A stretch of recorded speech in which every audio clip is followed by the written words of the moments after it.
पिछली वीडियो में और पिछली पोस्ट में आपने वो बात मेरी सुनी ही है जब मैं खुद से पूछती हूँ कि जिंदर क्या बीता, क्या शरीर बीता या वक्त बीता। आज उसको एक और नए तरीके से बयान कर रही हूँ। वो मेरी लिखनी थी, लिखन शैली थी और मेरे लिखने का स्टाइल था। आज एक दार्शनिक की दृष्टि से लिखा है और बयान किया है, सवाल और जवाब के माध्यम में से। जैसे कि मैं पहला सवाल खुद को करती हूँ, जीवन और मौत का असली रूप, असली सार क्या है? अपने अस्तित्व पर चिंतन। जीवन और मौत, हम सब जीवों के अस्तित्व के जो दो मूलभूत पहलू हैं, अक्सर हम इन पर गहरा चिंतन करना चाहते हैं और ये हमारे चिंतन का कारण बनता है, क्योंकि हम जीवन के बारे में जानना चाहते हैं और मौत के बारे में जानना चाहते हैं।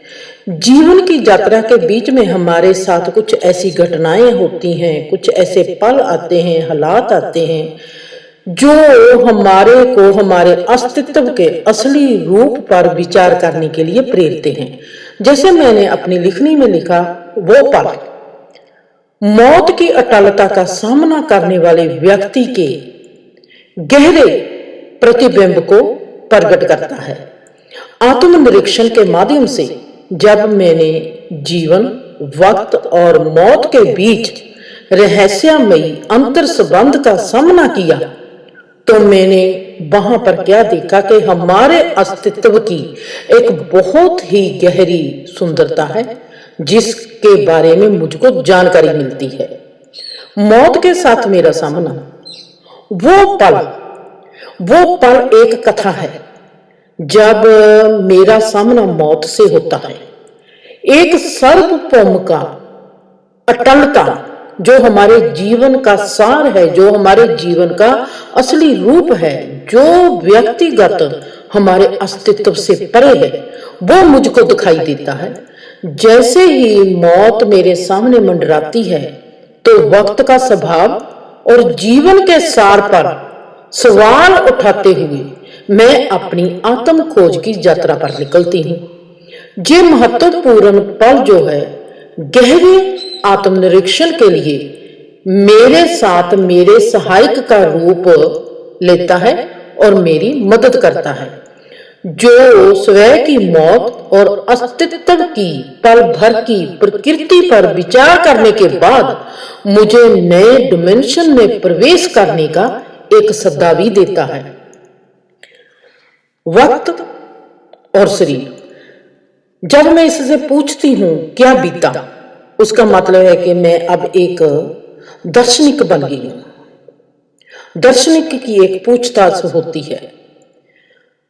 वक्त बीतने और भौतिक शरीर की पल भर की प्रकृति के बारे में मेरी जो पूछताछ है, ये अस्तित्व के बारे में चिंतन करती है और बताती है, दर्शाती है कि मैं अब एक दार्शनिक खोज के लिए निकल पड़ी हूँ। वक्त और शरीर बीत चुका है या नहीं, इस पर विचार करते हुए मेरी मानव चेतना का सार और भौतिक अस्तित्व की पल भंगर प्रकृति पर रोशनी डालता है। ये हमारा अस्तित्व संबंधी जांच मौत की धारणाओं से परे है, जो मेरे को जीवन और मौत के आध्यात्मिक डिमेंशन पर विचार करने के लिए एक प्रेरणा का रूप बनकर मेरे आगे आ जाती है और मैं इसको प्रेरणा का रूप लेती हूं और ये मेरे लिए प्रेरणा बन जाती है। मौत के साए के बीच जिंदगी को कैसे गले लगाया जाता है? अस्थिरता, जहां पर हमारे को एक हमारी सबसे बड़ी जो मददगार है, वो है हमारी अवेयरनेस, हमारा होश। अस्थिरता के अस्तित्व संबंधी यात्रा के चिंतन के बीच मेरी जो अस्थिरता का अस्तित्व है हमारा, इसके संबंध में मैं अपनी यात्रा कर रही हूँ। उस यात्रा के बीच मैं चिंतन कर रही हूँ।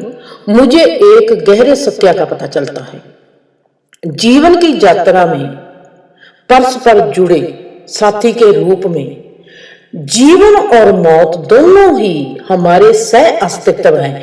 मौत भी हमारा अस्तित्व है और जीवन भी हमारा अस्तित्व है। ये पता चलता है मौत की अटलता के बावजूद मेरे में जीवन के प्रति गहरा संतोष भाव उठता है और जो मुझे गहरी दृष्टि से जीवन और मौत के स्वभाव की जानकारी देता है। और मैं कहती हूं कि अब मौत मेरे पीछे है। क्यों? ये रहस्यमयी उद्घाटन हमारा जो होता है, मेरे में जो हुआ, ये अस्तित्वगत अनिश्चितता, जहां कहा कि मैं अस्थिरता के सामने जो हमारी आत्मा है उसके असली स्वभाव को प्रकट करती है, जिसके कारण मुझ में साहस और दृढ़ भरोसा आता है और वो जीवन की यात्रा को अपनाने के लिए और तेजी से काम करने लग जाता है। मतलब कि मेरी यात्रा करने की जो स्पीड है वो बढ़ जाती है।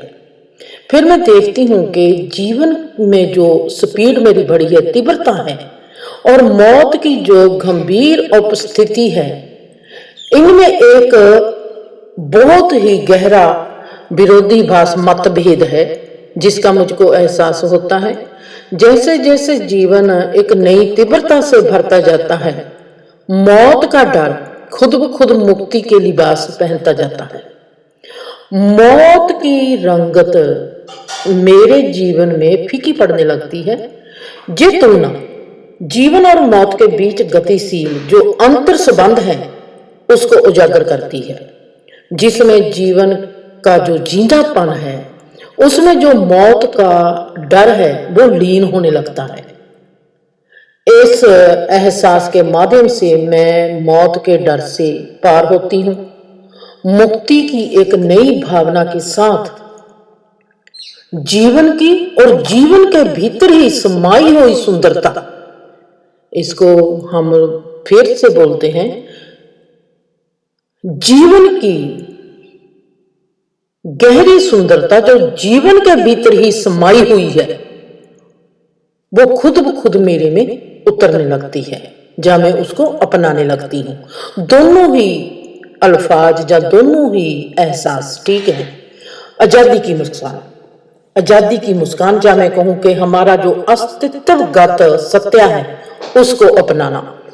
जीवन और मौत के अस्तित्व संबंधी चिंतन के बीच जब मैंने गहरी अनुभूति के उस पल को अनुभव किया, क्योंकि इन दोनों का अंतर संबंध है, मौत का अपना अस्तित्व है और जीवन का अपना अस्तित्व है, पर ये दोनों ही सहयोगी हैं एक दूसरे के।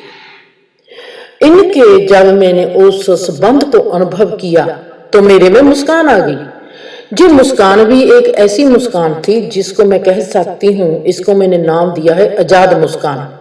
क्योंकि अगर मेरे में आज आजाद मुस्कान आई, उसका रूप रंग आकार वखो वखरा, वहां पर ना ही कोई सब्जेक्ट है ना ही कोई ऑब्जेक्ट है, वहां पर सिर्फ मुस्कान है। वो मुस्कान कहां से आई? जिसके पास कोई सब्जेक्ट नहीं, जिसके पास कोई विषय नहीं, जिसके पास कोई वस्तु नहीं। मैं उस वक्त जान गई कि आज तक जो भी हम मुस्कुराते हैं, हंसते हैं, ये सब इसका कोई ना कोई माध्यम होता है जिसके कारण हमारे में मुस्कान आती है, हमारे में हंसी आती है।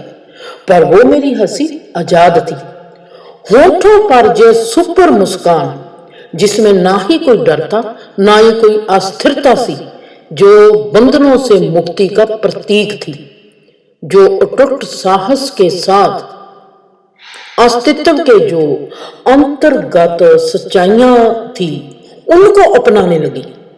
इस परिवर्तनकारी अनुभव के माध्यम से मैंने अपने अस्तित्वगत आजादी और आत्म प्राप्ति के सार को मूर्त रूप बनते हुए देखा। मैंने देखा कि मेरे खुद का जीवन ही अपने आप में प्रबुद्ध होकर उभरने लगा है। मेरा जीवन ही सुंदर होने लगा, मेरा जीवन ही ज्ञानवान होने लगा, मेरा जीवन ही एक समझदार रास्ते पर चलने लगा।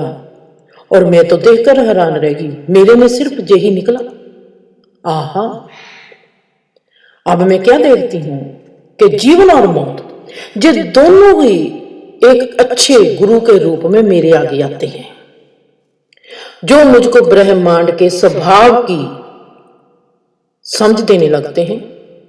अपने सहजीवी परस्पर मौत और जीवन, ये अपने सहजीवी परस्पर कोई ना कोई क्रिया के माध्यम से अपने अस्तित्व के अंतर संबंधों को मुझको बताने लगते हैं, जिसमें हर पल जीवन के पल की यात्रा की सुंदरता का मुझको प्रमाण मिलता है कि इतनी सुंदरता भरी है हमारे जीवन में। जैसे जैसे मैं अपने अस्तित्व की भूल भुलैया में आगे बढ़ती जाती हूँ, मैं जीवन और मौत से प्राप्त ज्ञान को अपनाते हुए खुद के ही अस्तित्व को बड़ा होते देखती हूँ, जिसमें ब्रह्मांड और मेरे अस्तित्व के भीतर ज्ञान के स्थान की गहरी समझ विकसित होने लगती है। और मैं हैरान रह जाती हूँ कि ये क्या। अंत में वह पल जिसकी मैं कथा सुनाती हूँ, जीवन, मौत और मानव अस्तित्व की जे परिभाषित करने वाली एक व्यक्तिगत सत्या की गहरी खोज को बयान करता है। आत्मनिरीक्षण और चिंतन के माध्यम से अस्तित्व के रहस्यमयी रहस्यों को प्रकट करता है। और मैं आत्म खोज की एक परिवर्तनकारी यात्रा पर निकल जाती हूँ। जैसे जैसे मैं इस गहरी जीवन गाथा में उतरती हूँ, जीवन की क्षणभंगुरता पर विचार करने का और जीवन में गहरी सुंदरता को अपनाने के लिए मेरी चेतना मुझे जगाती जाती है। मैं देखती हूँ कि जीवन और मौत एक अच्छे मास्टर के रूप में मेरा मार्गदर्शन करते हैं, जिसके कारण मैं जीवन की हर नकारात्मकता से अलग हो रही हूँ और मेरी आजाद मुस्कान हास्य में बदल रही है। अगले एपिसोड में मैं आपको एक और बहुत ही गहरे मौत के अनुभव से मिलवाने जा रही हूँ।